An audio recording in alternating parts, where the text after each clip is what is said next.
Hi, I'm John Kirkesser, and I'm here recording another one of my testimonies. This one is called Buster Burst a Disc. This is a story about our little puppy dog, Buster, who had a little too much excitement frolicking around and ruptured a disc in his back.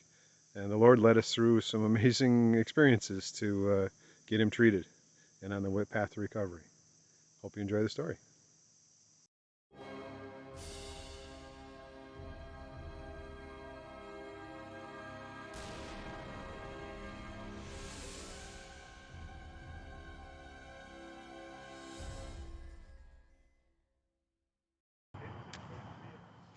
So this story starts probably October a year ago or so. Our little dog Buster is a little Shih Tzu, cute little guy. He was doing zoomies around the palm trees in our house down in Florida, and he sprained his back.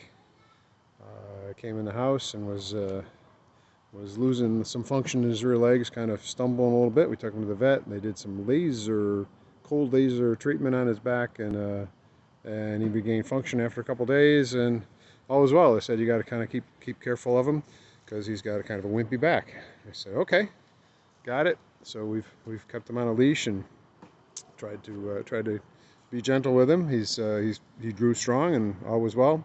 We're up wandering around in New York State. My sister has a rambunctious Australian Shepherd, and we let Buster run a little bit with him, and he was doing good with him, and just kind of running around playing fetch and such.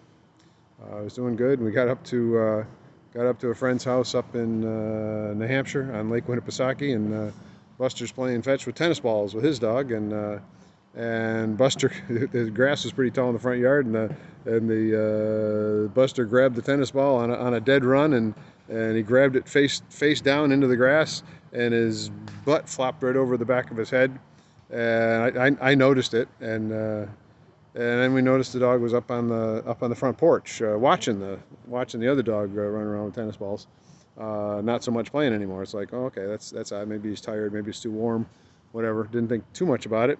Got back to the RV, and we're hanging out, and Buster's just kind of laying around, not too active.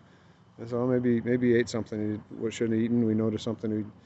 We parked in a little, like a county park, and there was some food scraps under the picnic table at that county park, and I think he ate one of those, and we're thinking maybe just ate something weird.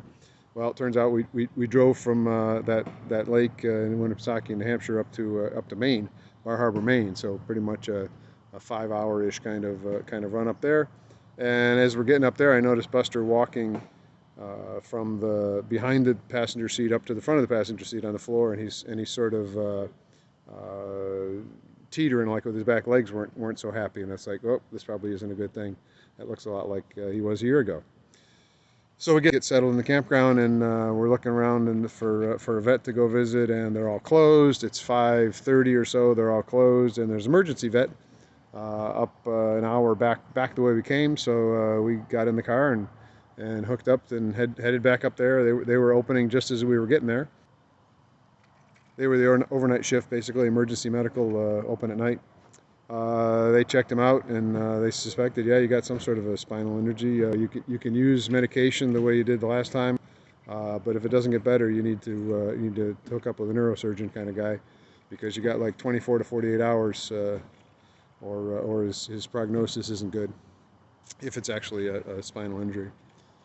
So we said thank you very much, and we did a word of wisdom there in the car. Lord, do we need to do anything with the neurosurgeon tonight? Is this an urgent thing we should need to deal with, or should we go home?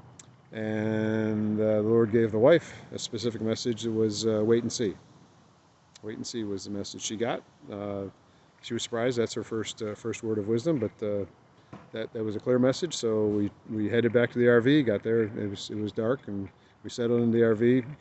I got up in the morning. The dog was sleeping on the floor. We didn't want him to fall off the bed because he wasn't really in good control of himself. So we had him sleep on the floor. I got up probably 5:30 or so. He was making noise as if either he needed to go to the bathroom or he needed something to drink or something to eat. Something. He wasn't really happy. And I looked at his rear legs, and there was no function whatsoever. He was they were just limp. There was no tone in them at all. They were just this like little rags, little rag doll kind of thing. I said, okay, this isn't good. We need to hook up.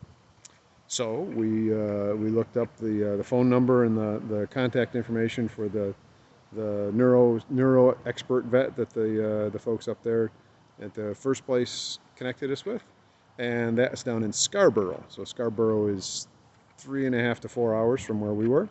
So we called them up and said, hey, we've got this situation. Can we come down? Well, I don't know. We're really busy and we're short on staff, and there's going to be a long line of folks, but you can come down and you can process your way through. And I said, well, put them on the list that we're inbound, and we need to hook up with a neuro expert and do what you can do. So we bundled the dog up in the truck and headed south. So on the road down to Scarborough, we engaged our neighbor. Our neighbor has a very spiritual connection. She has some guardian angels she talks to, and she gets lots of useful information from them. So we said, hey, ask if you wouldn't mind, see if they have any words of wisdom for feeding us for this situation, and we'll take them into consideration. So she got back to us and said UV heat treatment. Kind of like the last time Buster had this situation, he did some cold laser treatment. So it's kind of the same idea, heat or penetration of heat into the muscles in that area to kind of stimulate some blood flow and healing kind of stuff. So okay, that's a good input. Got into Scarborough.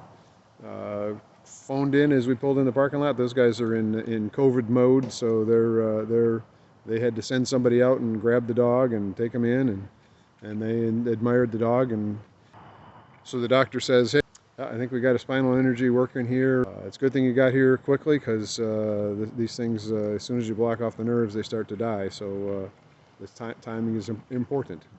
We're going to recommend we do an MRI. If the MRI confirms he has a disc extrusion or displaced and it's pinching the nerves, then we need to go in and remove that obstruction and free up his nerve path, and then he's got his best chance of recovery. The spinal cord could be damaged, and if it is damaged and the damage progresses up to his head, that's terminal. It will be his end. We'll have to put him down. But if we do the surgery and we can remove the blockage and the spinal column heals, then he's probably got a 50-50 on whether he regains any function in his rear legs. And it's okay, all right. We'll get right back to you. Could we visit with Buster one more time before he goes in for surgery? Oh, sure. Let me get the paperwork squared away so we can get this thing started, and then I'll bring him right out. Okay, great. So in the meantime, while he's getting stuff ready, Ashley and I do a word of wisdom. Lord, we ask for your wisdom in this situation. You know the plan here. You know the path, and we're seeking your wisdom, Lord. Can we deal with this with some UV treatment kind of stuff, or is it a cold laser kind of thing? Some chiropractic style holistic medicine thing, or do we need surgery to get this done? And we look forward to your path and your input, and we trust you, and we're going to ask this in faith, Lord, and we'll do whatever you tell us. And we asked that, and Ashley got surgery, very specifically, a specific word in her mind. So it's all right. So that's a decision, right, Ash? Yep, okay.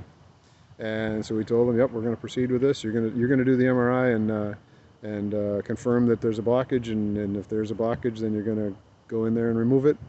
And we're going to assume that since the Lord told us surgery is the answer, he's going to carry us through the rest of the way, and we'll overcome both the 10% odds of a terminal type of disease thing and a 50-50. We're going to be better than 50-50 for getting him work again.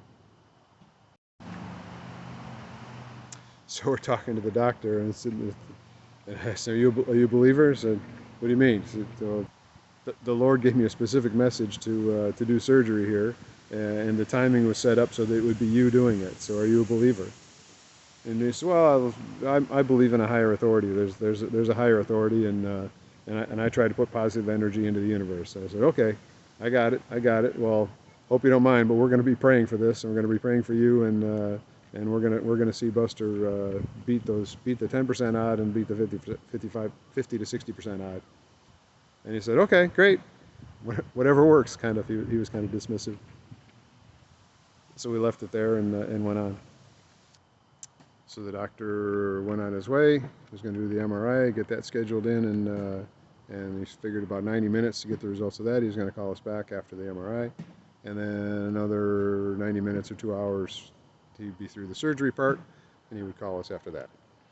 So we headed north, about 3.5 hours back to where the RV was. Made a few phone calls on the way.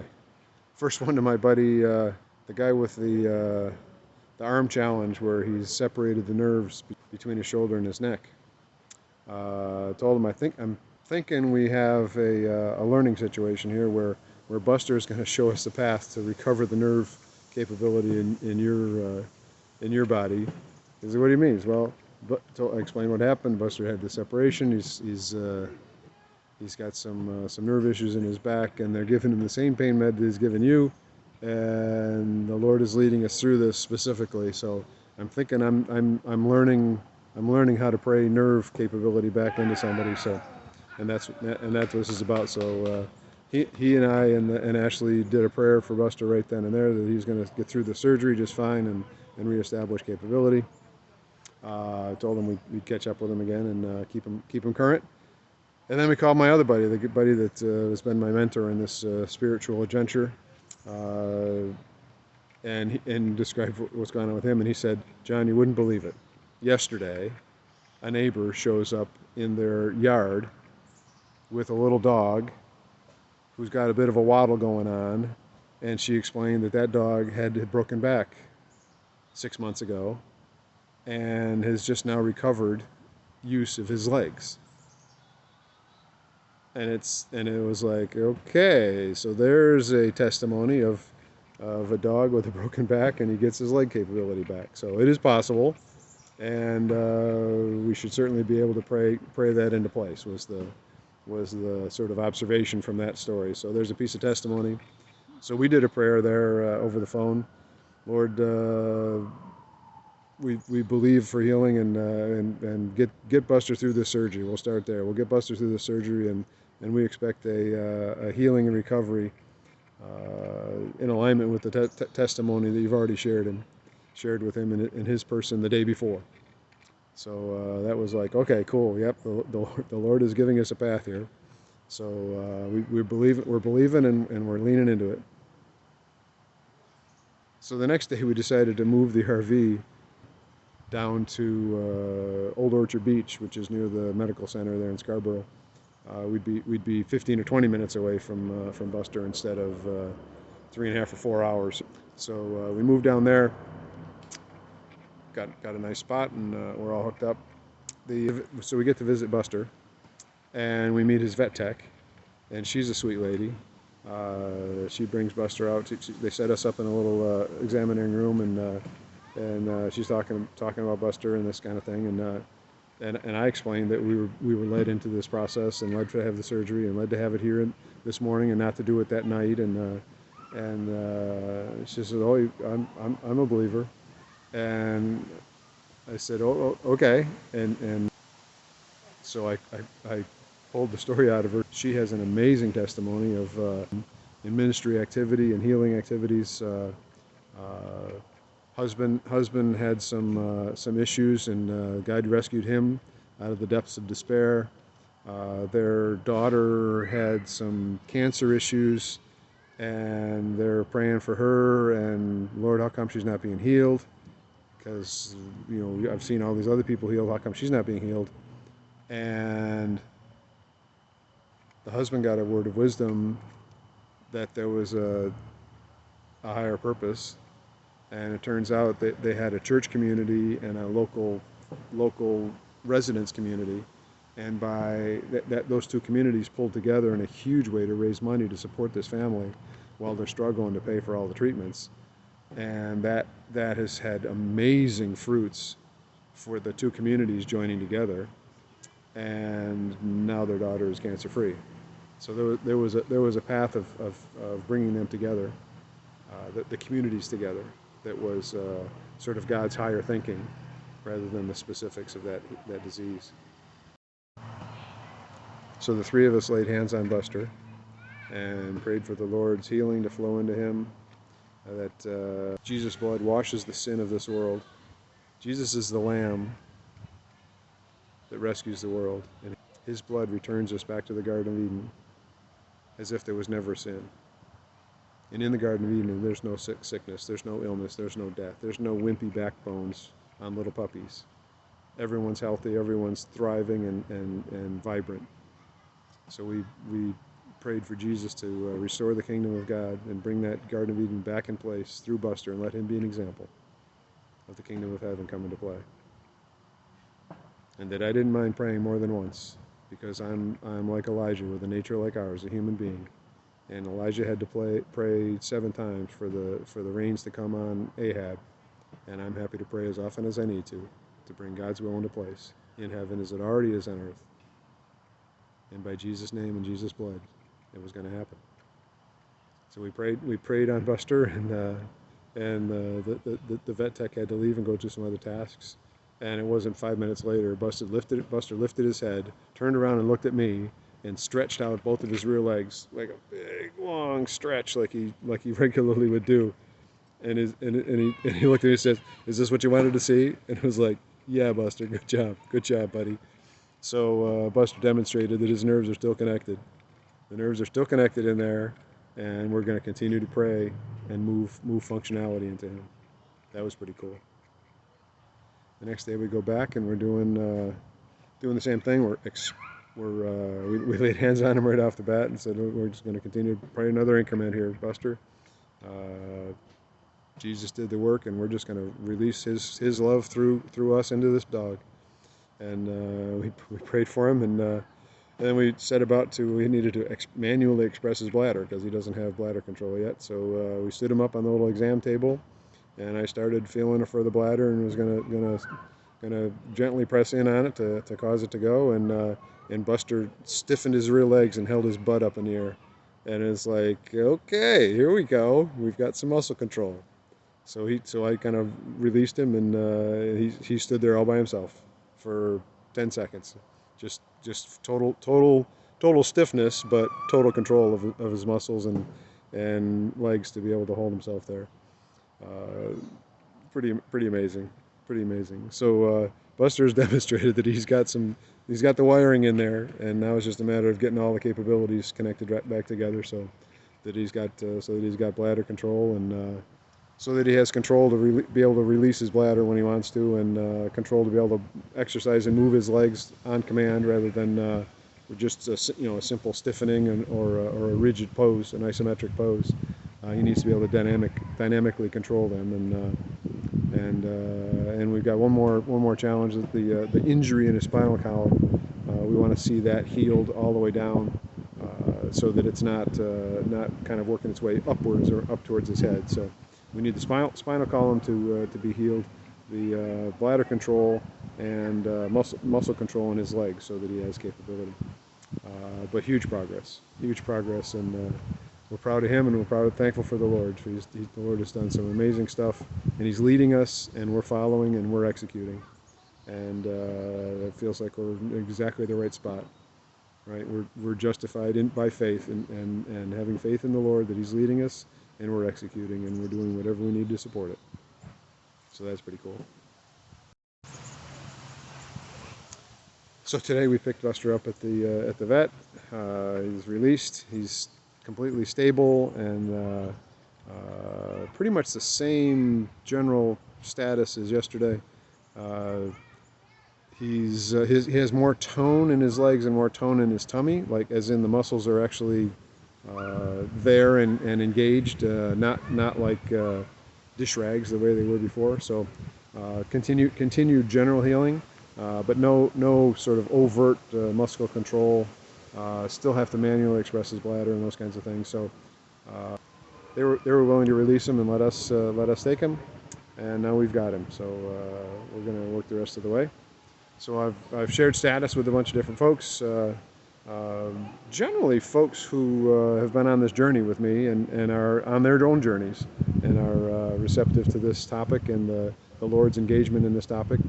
So one of my good friends emails back and says, you know, I was praying for Buster and the other folks that I'm on my list as I went to sleep last night, and I had this most amazing dream that Buster was running around the yard chasing after a toy, and it was an amazing dream. So I texted her back and said, we're going to get together this weekend and we're going to pray that dream into reality. So I'm looking forward to that. Thank you, Jesus. I hope you enjoyed this story. This is sort of a work in progress for our little puppy dog. We'll continue to update this as the story evolves. Stay tuned.